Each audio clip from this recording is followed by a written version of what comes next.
Olá, boa noite. Bem-vindo ao último dia do tema Manifesto. Quem curtiu esse tema aí, levanta a sua mão, faz barulho. Compartilha aí rapidinho com quem está do teu lado alguma coisa que te chocou durante esse tema, que de alguma forma transformou a tua mente e te deu um novo entendimento acerca da vida, acerca de Deus, acerca da família.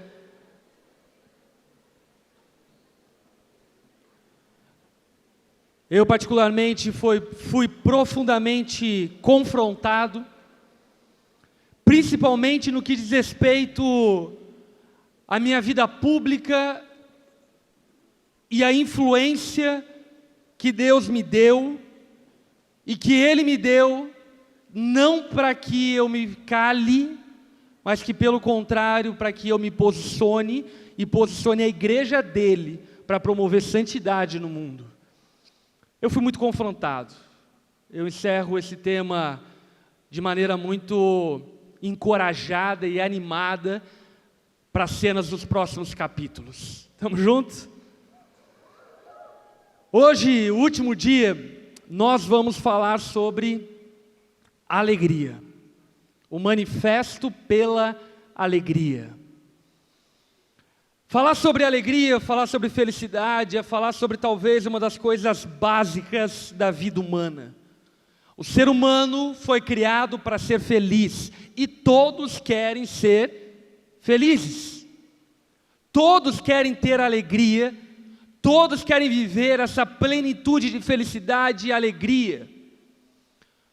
Porém, nós vivemos diante de uma realidade onde parece que o homem, quanto mais quer ser feliz, mais infeliz ele se torna. Faz sentido isso para você? É muito bizarro você olhar, por exemplo, para ícones da nossa geração, para ícones dos nossos dias, e perceber eles pessoas extremamente infelizes, profundamente infelizes. Por exemplo, talvez, para a minha geração, para a geração lá da casa dos 30 anos, um dos ícones da nossa geração foi Charlie Brown, foi Chorão. Quantos aqui curtiam Charlie Brown? Meu irmão, não é trágico a gente pensar que talvez o grande profeta, o ícone da nossa geração, Chorão, tirou sua própria vida sem chorar, velho. Acabou. Champignon. Acabou. E talvez, eu digo por mim mesmo, quanta noite eu fui embalado por Charlie Brown Jr., velho. Só por uma noite.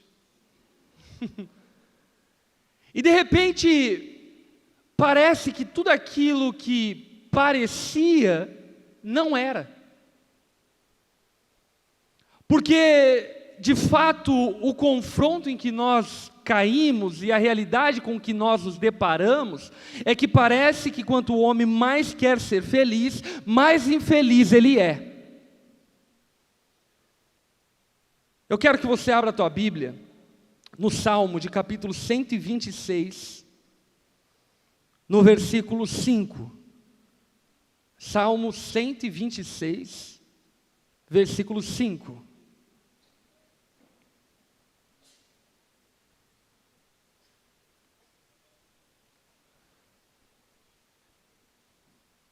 Esse salmo, no meu modo de entender, ele aponta e ele fala acerca de um processo de felicidade. Um processo um tanto quanto paradoxal, e eu diria até que por vezes antagônico ao pensamento popular sobre como se pode obter felicidade. Mas o que esse salmo diz é o seguinte, no versículo 5. Aqueles que semeiam com lágrimas, com cantos de alegria colherão. Aqueles que semeiam com lágrimas, com cantos de alegria colherão. Aquele que sai chorando enquanto lança a semente, voltará com cantos de alegria, trazendo seus feixes. Esse salmo e esse trecho em que nós lemos, ele é muito extravagante. Por que ele é extravagante? Porque ele está falando que existe um processo para a alegria e um processo para a felicidade. E por incrível que pareça, o processo para a alegria, o processo para a felicidade, passa pelo choro. É como se o choro fosse o caminho que nos leva para esse lugar de alegria.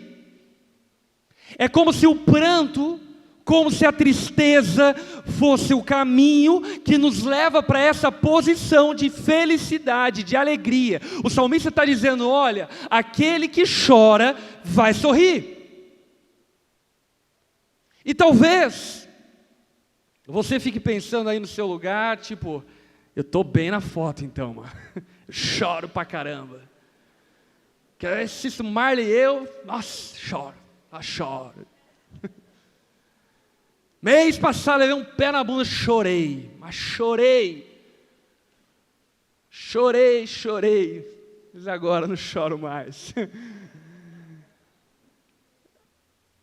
O grande problema é que nós precisamos compreender sobre qual tipo de choro que o salmista está dizendo. Por que devemos compreender e precisamos compreender sobre qual tipo de choro que o salmista está dizendo? Porque o choro que o salmista está dizendo não é sobre qualquer choro. É sobre um choro específico, que tem a ver com a semeadura, que tem a ver com plantio.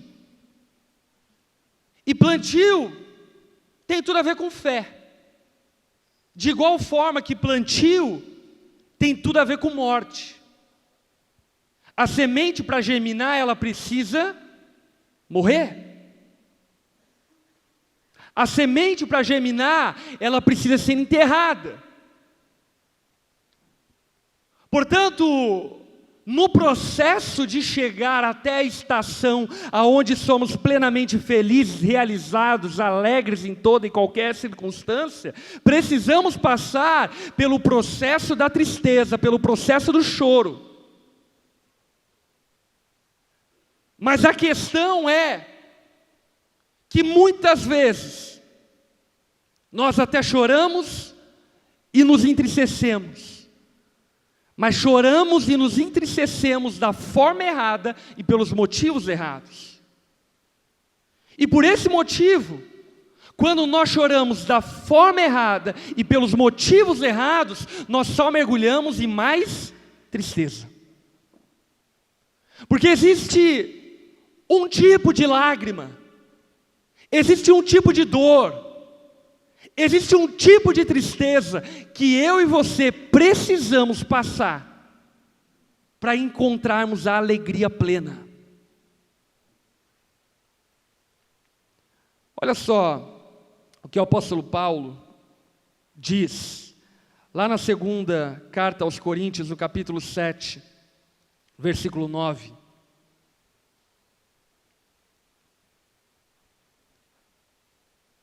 Versículo 8 em diante, olha só o que o apóstolo Paulo diz. Mesmo que minha carta lhe tenha causado tristeza, não me arrependo. Meu irmão, o apóstolo Paulo cuidava de uma série de igrejas, e ele endereçava cartas para essas igrejas. E a carta que ele endereçou para Corinto, é uma carta que ele reconhece que produziu tristeza na igreja.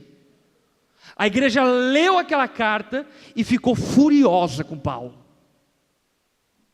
Chorou, se entristeceram, ficaram tristes. Por quê? Porque a carta a qual Paulo está se referindo é uma carta onde ele expôs os pecados da igreja de Corinto. É uma carta onde ele deschavou a igreja de Corinto e falou: olha, vocês precisam se arrepender. E diante dessa carta, a igreja chorou. A igreja se entristeceu. E Paulo diz o seguinte: olha, eu não me arrependo de ter te feito chorar. E eu estou com Paulo nessa.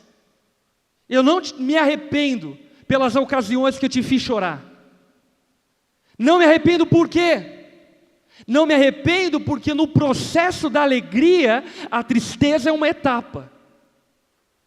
Não me arrependo porque no processo da alegria, o choro é uma etapa. E se você não recebe da parte de Deus esse confronto que te faz chorar, que te faz se entristecer, você nunca pode obter a alegria. Deus adverte de maneira muito severa os profetas em Isaías, dizendo: vocês dizem paz, paz, quando na verdade não há paz. E é basicamente o que a nossa sociedade vive nos nossos dias. Somos iludidos e enganados pela televisão, pelo entretenimento. Somos iludidos e enganados por uma sociedade que camufla, que finge ser feliz. É tipo paz no Rio de Janeiro em época de Olimpíadas. Fake, irmão. Não é verdadeiro.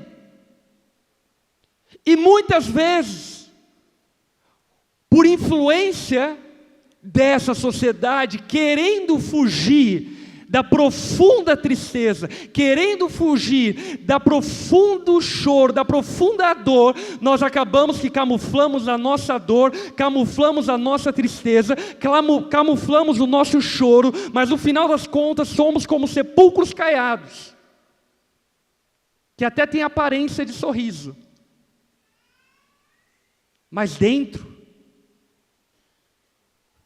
só existe lágrima. O teu travesseiro não te aguenta mais. O teu colchão está querendo se aposentar. E Paulo está dizendo: olha, eu não me arrependo de ter lhes feito chorar. Por que eu não me arrependo? Porque é fazendo vocês chorar que vocês obterão a alegria. Que misterioso isso. Paulo ainda continua dizendo: a tristeza, é verdade que a princípio me arrependi, pois percebi que a minha carta os entristeceu, ainda que por pouco tempo. Agora, porém, me alegro, não porque vocês foram entristecidos, mas porque a tristeza os levou ao arrependimento. Pois vocês se entristeceram como Deus desejava. Ei, talvez você nunca ouviu isso, mas sabia que Deus deseja que você se entristeça?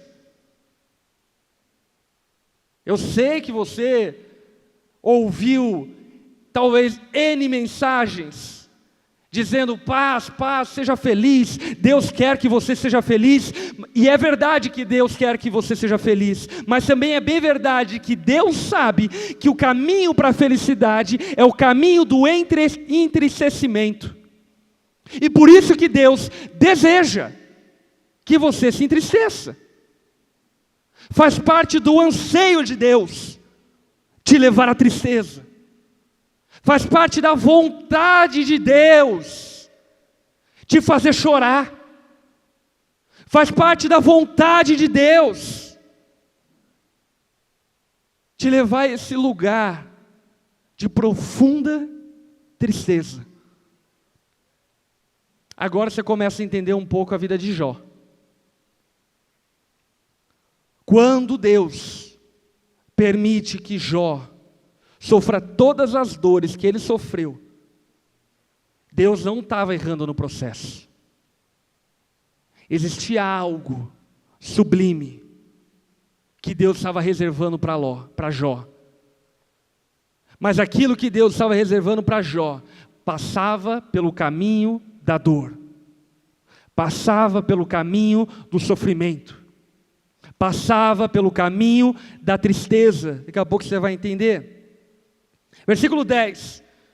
A tristeza, segundo Deus, não produz remorso, mas sim arrependimento, que leva à salvação.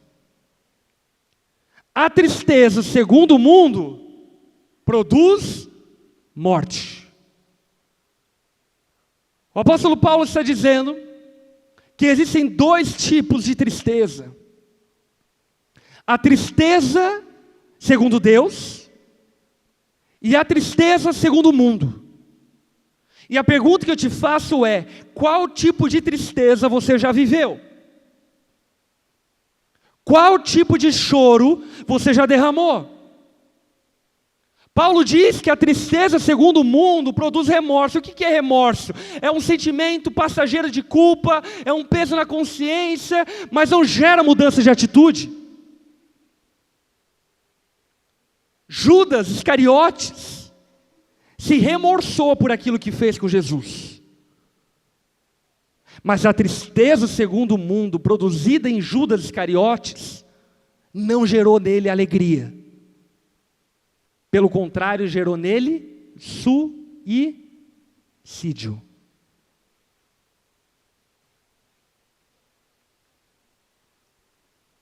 Cara, isso é muito profundo e ao mesmo tempo muito revelador. A nossa geração tem padecido dia após dia de meninos e meninas querendo tirar sua própria vida.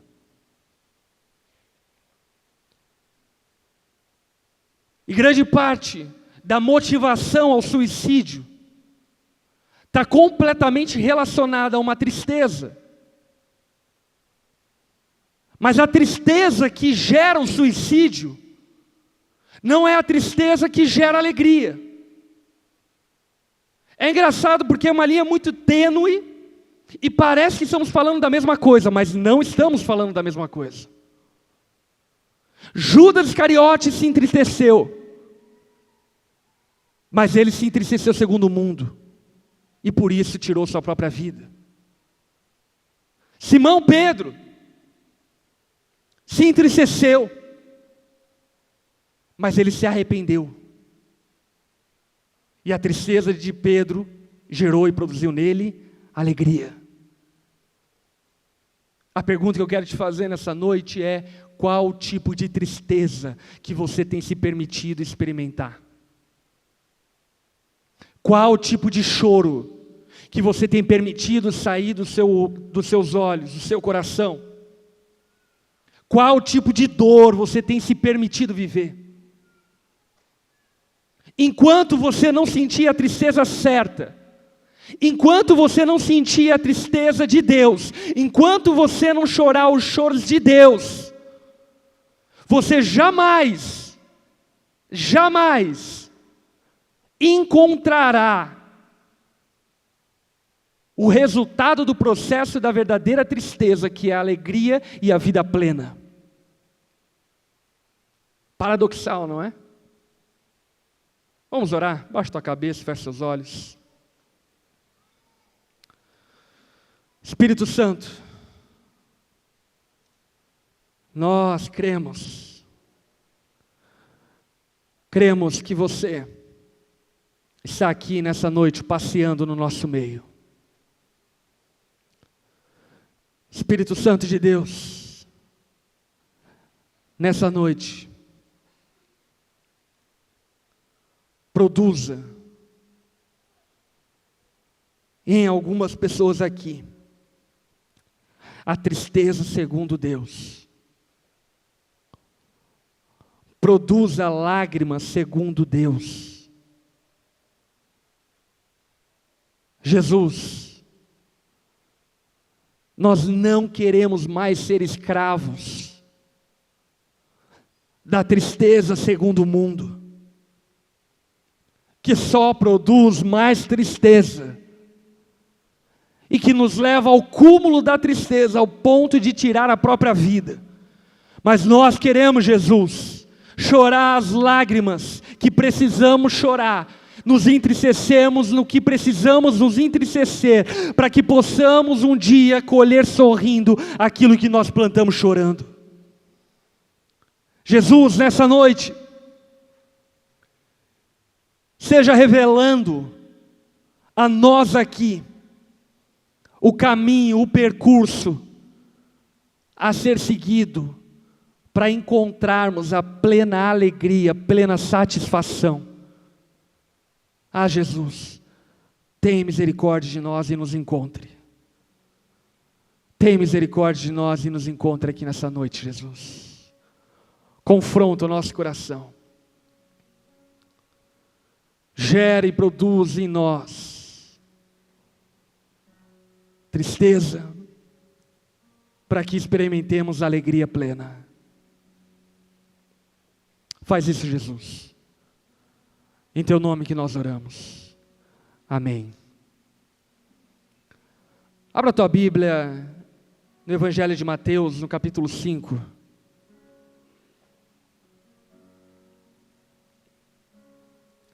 Mateus, capítulo 5.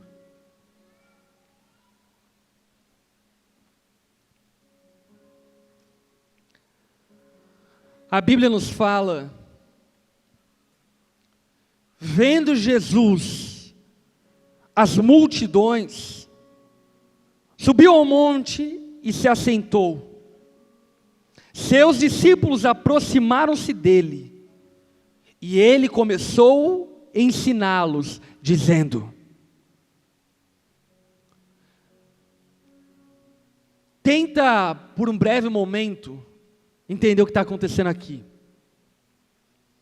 Jesus está vendo uma multidão se aproximar dele, e a palavra mesmo conta que em diversas ocasiões, quando Jesus se defrontava com a multidão, o sentimento que pairava no interior dele era um sentimento de extrema compaixão, porque sabia que aquela multidão estava atrás de algo que eles não encontravam. E Jesus, tomado de plena compaixão, ele sobe no monte e vai ensinar aquela multidão. E ele começa aqui o sermão mais famoso de Jesus, o sermão do monte, o sermão da montanha. Falando sobre os mistérios e chaves do reino dos céus, falando sobre os mandamentos da era vindoura, falando sobre o padrão de ética moral do céu. Jesus vai discorrer as coisas mais profundas celestiais que ele proferiu em vida. Mas eu acho gritante, impactante, e no mínimo deve nos chamar a atenção, que o primeiro assunto que Jesus vai discorrer é sobre felicidade. Antes de qualquer coisa, o assunto inicial, introdutório do sermão dele é sobre alegria, sobre felicidade. Por quê? Porque ele olha para aquela multidão e fala: mano, esse povo é infeliz. Esse povo disfarça a sua infelicidade se entregando em imoralidades sexuais. Esse povo disfarça sua infelicidade usando uma roupa bacana. Mas atrás dessa casca existe um coração, uma terra seca, que está gemendo por alguma coisa que torne a sua vida algo digna de ser vivida. E diante disso, Jesus então começa a ensinar o caminho da felicidade. E no versículo 13 ele diz: bem-aventurados, ou em outra tradução, felizes os pobres em espírito, pois deles é o reino dos céus.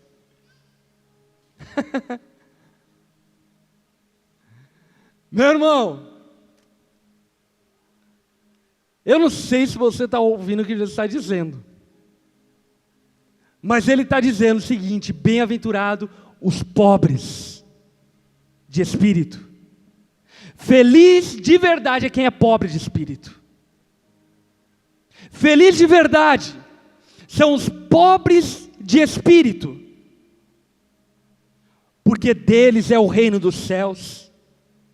Bem-aventurados, felizes são aqueles que choram, porque eles vão ser consolados.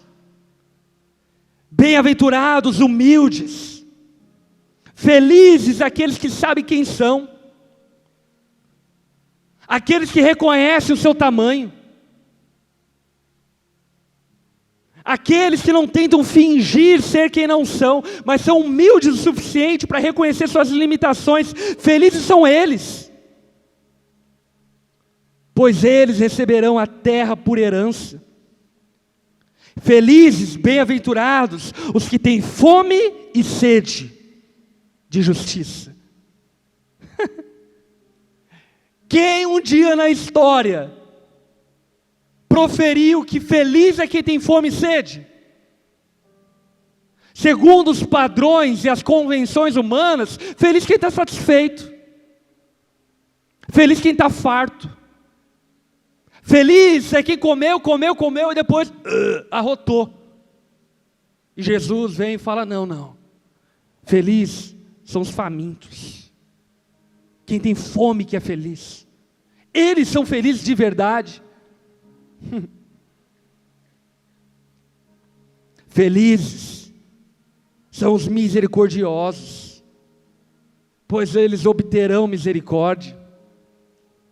Feliz de verdade é aquele que foi perdoado e por ser perdoado tem capacidade de perdoar. Feliz de verdade é quem não guarda rancor. Feliz de verdade é quem não tem sede de vingança. Feliz de verdade são os misericordiosos. Felizes os puros de coração, aqueles que veem a vida, aqueles que veem os relacionamentos com os olhos de uma criança. Não é o malicioso, não é o malandro que é feliz, mas é o puro. Eles verão Deus. Felizes os pacificadores, pois são chamados filhos de Deus. Feliz não é aquele que vence um debate. Feliz não é aquele que fica caçando o barraco na internet. Feliz é aquele que pacifica. Felizes são os perseguidos por causa da justiça. Quando que você ouviu em algum lugar que a gente é feliz sendo perseguido? Felizes são aqueles que são perseguidos por causa da justiça, pois deles é o reino dos céus. Bem-aventurados, felizes serão vocês, quando por minha causa os insultarem, os perseguirem e levantarem todo tipo de calúnia contra vocês. Alegrem-se, regozijem-se, porque grande é a sua recompensa nos céus, pois da mesma forma perseguiram os profetas que viveram antes de vocês. Jesus não é nem um pouco convencional.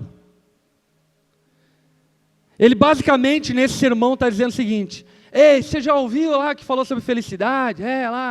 Felicidade na Xé, aquela mulher feliz, vai ver felicidade? Vai ver que você já ouviu falar de felicidade lá na televisão? Já ouviu? Então, você lembra? Então, esquece tudo. Pega isso e vira o contrário. Isso é ser feliz. Por que Jesus está falando isso? Sabe por que Jesus está dizendo isso? Porque no final das contas, sem Jesus, todos nós somos pobres, temos lágrimas retidas, temos tristezas profundas, somos nus, frágeis, pequenos, limitados. Sem Jesus, todos nós somos tristes. E Jesus está dizendo isso basicamente para dizer o seguinte: olha, para de fingir, cara. Você está querendo enganar quem? Está querendo pegar a mulherada, né? Safado. Quem que você está querendo enganar? Quem que você está querendo enganar? Dizendo que você é feliz, como a gente viu, porque você tem um namorado. E se teu namorado te der um pé na bunda, que é bem provável na idade dela? E aí, acabou a tua felicidade? Quem que você está querendo enganar? Ah, você é feliz porque comprou um carro, rebaixou, botou um rodão. E no dia que parar na blitz for guinchado?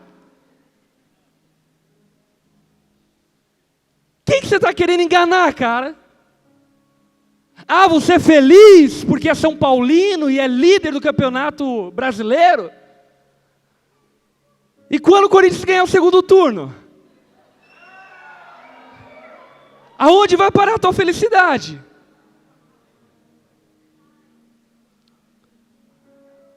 O que basicamente Jesus está dizendo é o seguinte, mano, para de fingir. Chora as lágrimas que você tem que chorar. Sente a dor que você tem que sentir. Vá para o fundo do poço. Porque lá no fundo do poço, sabe o que acontece? Eu estendo a minha mão e te levanto. Mas agora, não mais de maneira passageira e transitória, mas de maneira permanente e eterna. A tristeza faz parte do processo da alegria. Os momentos que você tem de tristeza, na verdade é o seu interior, meio que como um vulcão, sabe? Entrando em erupção e vindo para fora. E você chora as dores. Você se entristece, você se descabela, mas é o teu interior clamando e dizendo, ei, reconheça, você é triste. E aí você pensa, não, basta eu fazer algumas compras no shopping que agora estou feliz. Até quando, cara? Até quando? Sabe qual é a coisa mais louca que eu já vivi com Jesus? A experiência mais sobrenatural, mais profunda, mais poderosa que eu já experimentei. Cara, eu já vi dezenas de pessoas serem curadas. Eu já participei de dezenas de batismos. Eu já vivi coisas com Deus loucas. Mas sabe qual foi a experiência mais louca que eu vivi com Deus? Há 12 anos atrás, quando pela primeira vez eu me permiti sentir a dor que existia dentro de mim. Há 12 anos atrás, quando pela primeira vez eu chorei as lágrimas que meus olhos tentavam reter. E eu coloquei tudo para fora e falei, Deus, eu preciso de você.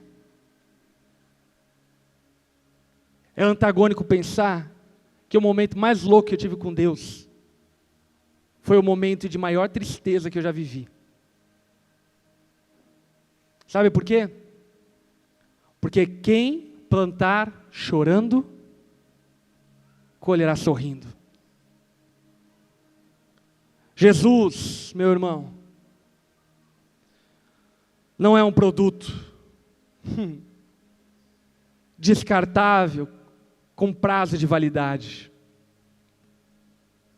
Que você vem num culto e de repente, saí feliz, uhul. Não, velho. Jesus é Deus. E Ele quer no seu interior produzir e gerar uma alegria que dura para sempre. Uma alegria, uma felicidade que nada nem ninguém pode roubar.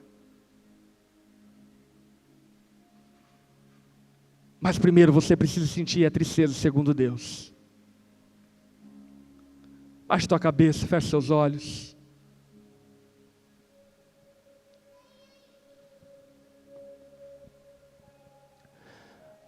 Jesus,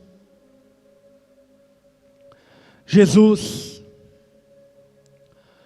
Jesus, passeia no nosso meio, Jesus. Jesus, passeia no nosso meio.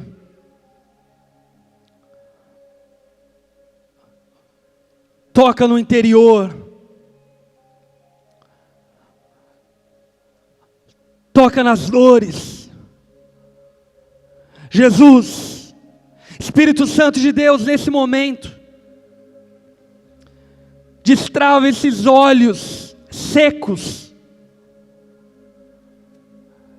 Jesus, nesse momento, Jesus, produza tristeza. Espírito Santo de Deus, derrame sobre nós essa noite uma unção profunda da tristeza segundo o Senhor. Para que algumas pessoas aqui, Senhor, possam ser salvas. Para que algumas pessoas aqui nessa noite possam encontrar a plena alegria e satisfação que existe em Cristo Jesus. Espírito Santo, produza choro. Choro por pecados. Choro pelos vazios que existem dentro de cada um que está aqui, dentro de várias pessoas aqui, Jesus. Produza choro, Jesus. Em mulheres mal amadas, homens mal amados. Produza choro em filhos rejeitados. Produza choro em crianças abandonadas.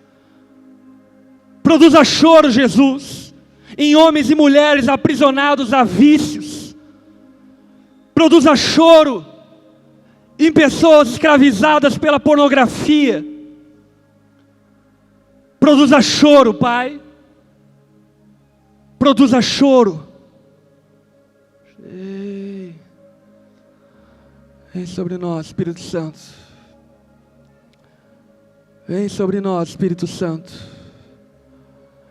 Mais de Ti, Jesus. Mais de Ti, Jesus. Mais de Ti, Jesus. Mais da Tua presença, Jesus.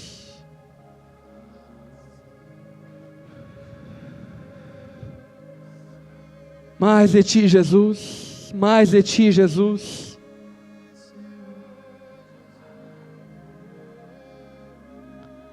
De cabeça baixa, olhos fechados. Se nessa noite o Espírito Santo, Deus, descortinou os teus olhos e você percebeu, cara, eu sou triste pra caramba, mas toda tristeza que eu tenho produz mais tristeza. Nessa noite eu quero sentir a tristeza segundo Deus, eu quero diferença, eu quero mudar, eu quero alegria que excede a todo entendimento.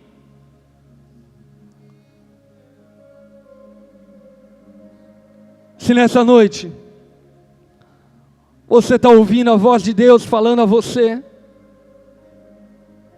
e você quer dessa alegria que só tem quem caminha com Jesus, e isso não é discurso de supremacia religiosa, não, isso é fato, eu experimento isso na minha vida, centenas de pessoas têm experimentado isso aqui do teu lado, milhões de pessoas têm experimentado isso ao redor do mundo, bilhões de pessoas, milhões de muçulmanos se entregam a vida a Jesus, porque encontram nele a felicidade e a alegria.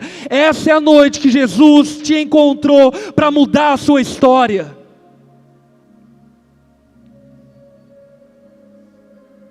Se nessa noite você quer dizer para Jesus, Jesus, eu estou cansado de chorar e me entristecer, e a alegria nunca chegar. Eu quero a da Tua alegria, Jesus. Eu quero da Tua alegria, Jesus. Se você quer isso nessa noite, levante uma das suas mãos do seu lugar, eu quero te ver. Levante sua mão. Algo poderoso da parte de Deus está acontecendo em você, cara. Sabe, talvez existam maridos aqui que as esposas mesmo não sabem o quão infelizes e irrealizados eles são.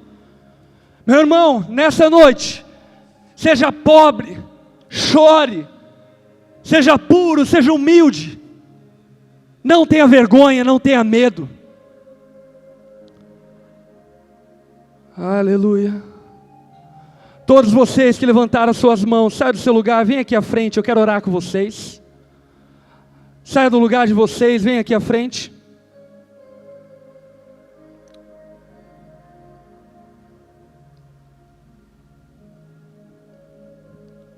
Deus marcou um encontro com você nessa noite.